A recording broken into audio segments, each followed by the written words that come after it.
Guys, in today's video I will be showing you how to fix Halame something went wrong problem. So the answer is easy. Just go to the settings and then scroll down to the apps section and then go to the search and search Halame,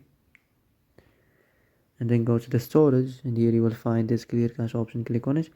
Now you can go check it if it worked, and if it didn't you can try to restart your phone or turn the Wi-Fi off and on, or the Bluetooth or the airplane mode.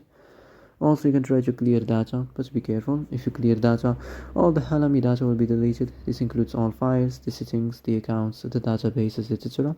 So be careful if you want to clear your data.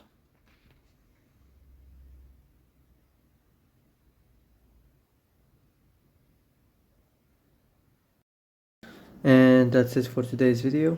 I hope this is the answer you've been looking for. If you like this video, don't forget to like and subscribe, and see you in the next video.